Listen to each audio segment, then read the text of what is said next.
Hi guys, welcome back to the channel. Today I've got 3 replays in the Soviet Tier 10 Tech Tree Heavy Tank, the IS-7. Now if you do like the video, as always, don't forget to like and subscribe down below, as it really does help out the channel. And yes, we've got an old school classic tank, the IS-7. It is the tank that a lot of people have played, a lot of people have ground through and had for years, and that's because it's just a classic. It's a damn fun heavy tank. It's got armour that is solid. It's got a gun that hits like a truck. It's got mobility that is pretty good for a heavy tank. It's generally sluggish, and it has a top speed of nearly 60 kilometers an hour. You don't really hit it unless you're going down a slope.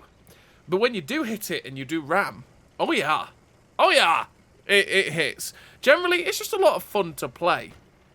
And it's just a little bit of a troll vehicle in general. I do like the IS-7. It's been one of those that frustrated me when I first got it, and the reason it frustrated me when I first got it was the accuracy. One of those things that was always irritating is that you'd get it fully aimed, you'd sit there waiting for a while to get it fully aimed, and then it'd miss anyway, and you sit there, what was the point, right? But 6.0 happened, and accuracy doesn't mean anything really anymore, so it's just basically solved the problem that was with the IS-7 gun for me, and then after that, it's a lot of fun. So the IS-7 in general, it's got a 60 km an hour top, well, a 59.6 km an hour top speed. It's basically 60, with a 15 km an hour reverse speed, 1200 horsepower engine, which is 17.6 horsepower per ton ratio, which is pretty good horsepower per ton ratio. It means you generally do get up to about 50. But the thing that actually holds you back is your ground resistances. Your ground resistances are actually pretty terrible, and with off-road driving, we've got it down to 2.34 on soft, 1.5 on medium, and 1.2 on firm. Proper old-school terrain resistances that really are one of those, I say hidden, but they're not hidden because you can see them in the stats, but they're one of those statistics that really do affect mobility quite a lot, and you're thinking, I've got 60 km an hour top speed, why can't I hit it? And those things, those little stats can mean a lot to your mobility. So we've got 15% internal fire chance as well. It's Soviet, it gets set on fire. If you get pen through the low plate, there's a high chance you might get set on fire. It's a Soviet tank, it happens. You've got 512 meters of view range, which means you can spot for yourself quite effectively in the IS-7, and you might see that in one of the future games as to why I like having view range as high as I do, so that I can have those games on maps that are awkward for a vehicle like this, still get good assistance and still be able to just impact a game and win the game through my impact. We've got 27 degrees a second on the turret rotation speed, which is a bit slow, with a 28 degrees a second on the track traverse speed, which again is a little bit slow. So it's just something that adds to the mobility feeling that little bit sluggish, and when you try and turn the tank, that's where you start to lose a lot of your speed as well, especially because the terrain resistances hold you back a little bit. So the track traverse and turret traverse can be a little bit slow for the IS-7 and can be a bit of a frustration at times. You do have 0.26 accuracy during rotation though, which is utterly phenomenal. So when you turn the turret and stuff like that, the aim circle doesn't bloom out whatsoever. But you do have a 2.2 accuracy during movement, which isn't that great, and means that as soon as you start moving, the aim circle does become rather large, but because your accuracy during rotation is so good, that doesn't impact it too much. So compared to some other vehicles, the aim circle actually doesn't become too large on the IS-7 these days. And with a 2.5 second aim time with the build that we run, it means you're always ready to go very, very quickly, and you don't feel that 2.5 second aim time that much either. You've got a 0.29 accuracy as well at 100 meters, which is actually pretty accurate these days, and again adds to the fact that this gun used to be horrifically derpy, these days is not particularly. So it takes that frustration away from the IS-7 that I used to have with it. You got a 9.12 second reload, which is what it got buffed up to a wee while ago. I think I've got a video back from when it got buffed to that, which is 3.2k DPM, which is pretty damn nice for a high alpha gun like this at tier 10. With 250 alpha on the... Sorry, 250 alpha? That's not a hard-hitting gun at all!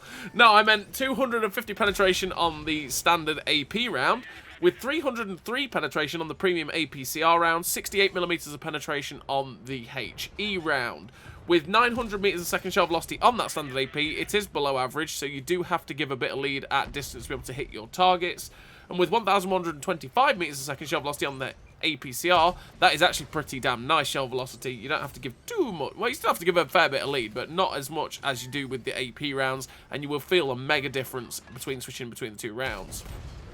And you've got 490 alpha on the standard AP and 640 alpha on the HE. And the HE is very, very nice for loading for going through 4005s and stuff like that. I would say Waffle E100s, but with 68 penetration these days, you're not actually going to go through a Waffle E100 turret. So it does hit hard when it does go for it. So what do I run in terms of a crew and equipment on the old IS-7? Well, I do run Born Leader, Rapid Reload, Sixth Sense, Situational Awareness, Track Mechanics, Steady Aim, Snapshot, Run and Gun, Off-Road Driving, the Advanced Loader, the Gun Stabilizer, and Optics. Optics to be able to get that 512 meters of view range so that I can spot for myself in this vehicle and not get out-spotted too easily. Gun Stabilizer to get the accuracy during rotation and movement down as low as possible, and especially the accuracy during movement, because the accuracy during movement is terrible. And mix that in with Run and Gun and Steady Aim to make the accuracy in general better on this vehicle. With the Advanced Load to get the best out of the DPM. Now, the off-road driving we are taking because we really want to help those ground resistances because they are poor on this vehicle. And it's just something you really want to help. Snapshot you could quite easily drop for something like firefighting or fire prevention to try and reduce the amount of fires that you get in this tank. Or you could run rapid aim or clutch braking to just generally make the tank feel that little bit nicer in terms of turning the turret or the tracks. And as you saw with that first game, we finished with 1640 base XP, 6,500 damage, 1387 assistance damage. A pretty damn nice game there for the IS-7 on Hidden Village. And we're on to the second replay. And the second replay, we are here on this map, which is Ghost Town, which is it's a pretty brawly map for a heavy tank. It's going to be a pretty nice map in general for us, because we can go find some spots like E6 where we can go hull down. And I mean, we have 6 degrees of gun depression in the IS-7, which is, again, it's not the greatest 6 degrees. It can be pretty awkward on a ridgeline, but since we're quite a low to the ground tank, it's not as bad as it would be on something that was a bit bigger. But it's still not great. It's not anything to shout home about. We've just got to maximise the positions that we take to be able to use the gun depression so that we can stay hull down. Because one of the strengths of the i7 is hull down, seen as the turret front is just unbelievably good. So this is the kind of position which is damn helpful for an IS-7, as we can go hull down on this little ridge, not expose too much other than our turret, and slap out these 490 alpha rounds, because these 130mm gun rounds are beautiful for dishing out the punishment. Sadly, we were not quick enough to be able to have the shot snapped in on the light tank. A MIL 1951 has definitely made mistakes, so we put a shot straight through the track there of the MIL 1951, keeping him pinned in place in front of my team, which fed me some lovely juicy assistance damage. We're up to 996 damage with the 865 assistance, and I knew I would be able to go through the side of the MIL's tracks there with relative ease and track him even at that sort of angle, because the MIL actually only has about 35mm of side armor, which means that with the 130mm gun, even with the 120mm gun, to be fair, I can overmatch that, and at most angles, to be fair, I can go straight through that, track him, pen him, and that way, if people do actually decide to go and shoot him, I will be getting all of the juicy tracking assist, and we like it when we can maximise our assistance damage in the IS-7. So we're up to 2,022 damage so far with 865 assistance still. Looking for a shot on the E75. If he gives me the lower plate like that, we're not going to take it, because RNG is a thing. And, you know, the IS-7 gun, like I say, is a lot more accurate these days than it used to be. But it's still a 130mm Soviet gun. And that means it still likes missing occasionally and going, you know what, I'm just going to miss that shot because you wanted it to hit. But then I'll hit the stupid shot. Like that missed on the cupola there of the Flash 155. That looked like a dead cert kill. But tank said no. And it does that quite often.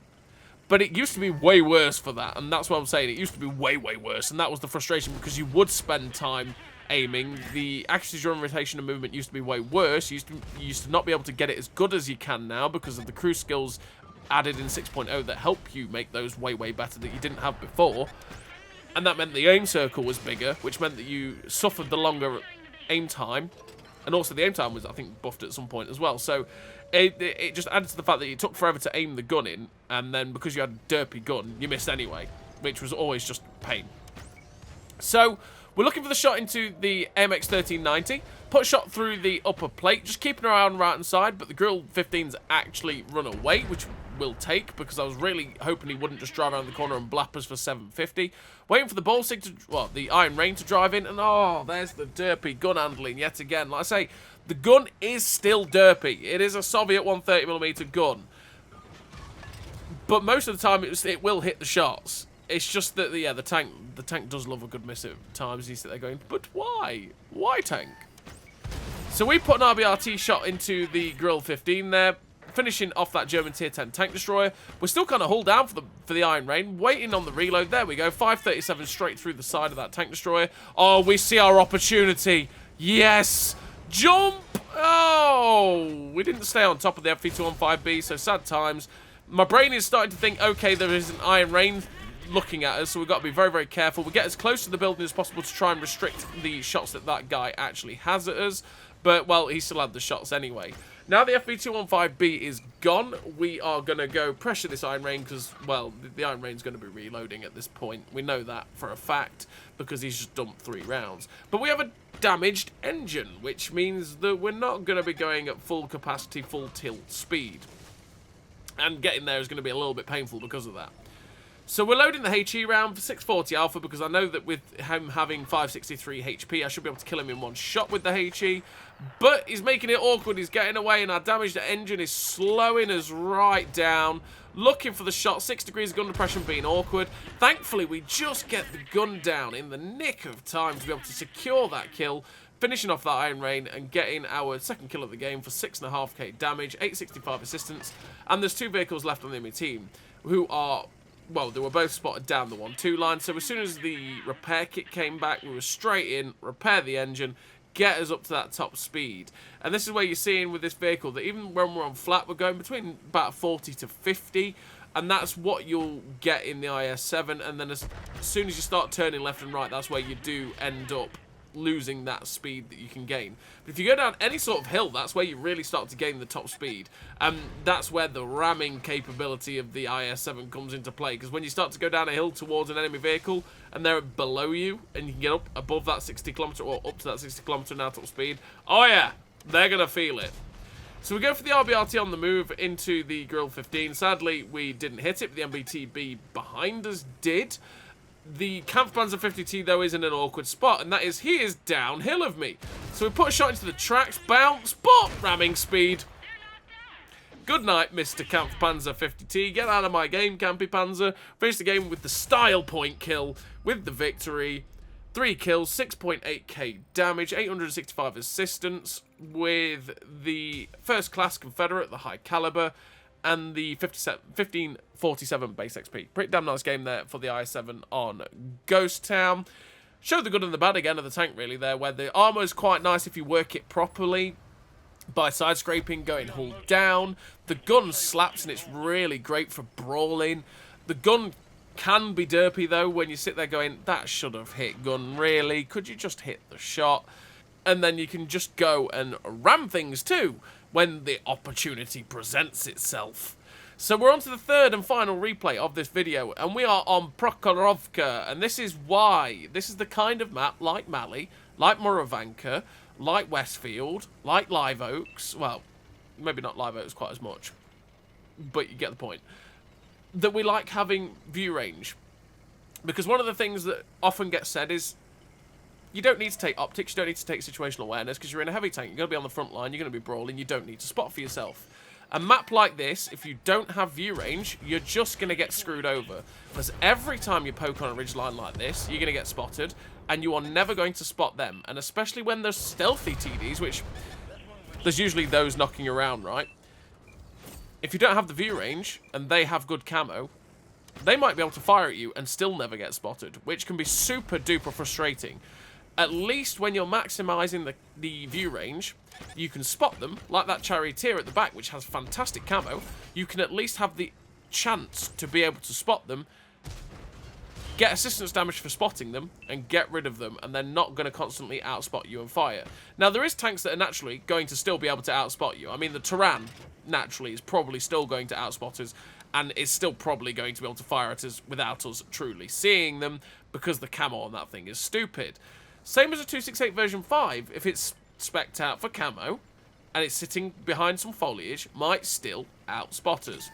So what we're doing now is that we managed to poke over, not really get spotted, and get over towards the bowl without getting spotted until we were quite deep in the bowl. So I've taken that opportunity to just get into the bowl and try and spot for my team who are up along the one line, because that way I can maximise the spotting assist I'm going to be getting.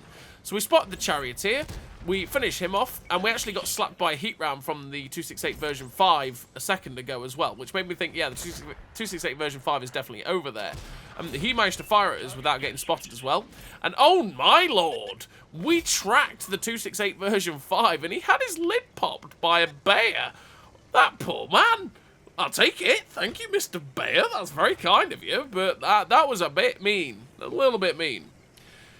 But we did end up spotting him for him firing a second ago as well, which is great. We end up finding the Waffle Panzer 4 as well with our view range. I was hoping that maybe he'd take another rather large slap so we get more assistance. We did get a little bit for it. The mouse is in the middle of the open now.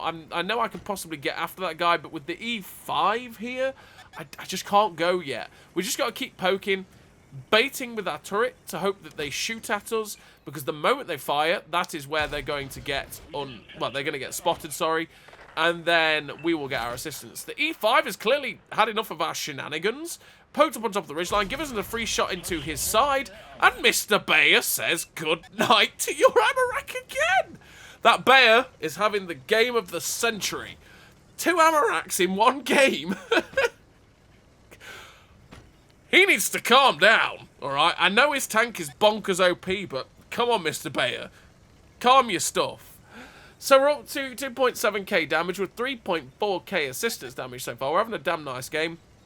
And we know the TDs are still up on that left-hand side. I don't want to poke yet until my TDs have got further down that one line, because what's happened is the TDs that were down there have pulled back into a position that I can't see them from. Well, I say that as I spot the WZ-121 GFT. But into a position where I'm going to struggle to spot them because there's too much foliage. But now my TDs have moved down there and spotted those other guys. This is the chance to go for the mouse. We've got the premium loaded so we can guarantee the shots. And we're just going to side hug the mouse. Hello, Mr. Mouse. This is now going to be exceptionally awkward for you, because he's going to struggle to get the gun down to be able to actually pen me. And this is what you want to do in a tank like the IS-7. You want to do it in quite a few of the Soviet vehicles, because they can get up to the big boys. And, well, I say the big boys. This is just cruelty to small animals. This is what's happening right now. As this mouse is really struggling, he can't get us, and we managed to put quite a few shots into him so far. The TDs do start shooting us though, so I'm trying to turn so my ass isn't hanging in the breeze. Thankfully we turn quick enough there so that the mouse doesn't actually get a shot into us and pen us. He ends up just doing track damage only, and we can now get after the TDs that were up on the train track at A6 without taking a hit. That WZ-121 GFT gets spotted at A4, and I hadn't noticed until this moment here, and I go, wait a minute, what are you doing there? Okay, I'll put a shot in. Put a shot into the WZ-121 GFT, trying to decide which target to go for next, whether to go for him or the Contracaro, but the Contracaro is the one to go for. Put the shot straight through his lower plate, as I was fully expecting the WZ to be shut down by now. I'm like, Mr. Bayer, and then I realise, oh yeah, sorry, Mr. Bayer, you can't actually see him. And he gets shut down by the Motherlands. We finished the game with the epic victory. The 1 kill, 5.9k damage, 3.9k assistance, 3.3k blocks. The ace tanker, the steel wall, the Confederate medal, the high caliber, with the 1679 base XP. A pretty damn nice game there for the IS-7 in what was a pretty nice game generally. And the IS-7, it's an old school classic. It's just one of those tanks that is a lot of fun to play, run around like a lunatic, smash with this 130mm gun. I don't think you can go wrong with an IS-7 generally. It's been the case for years. You just can't go wrong with it. So as always, everybody, thank you very much for watching. I'll see you next time.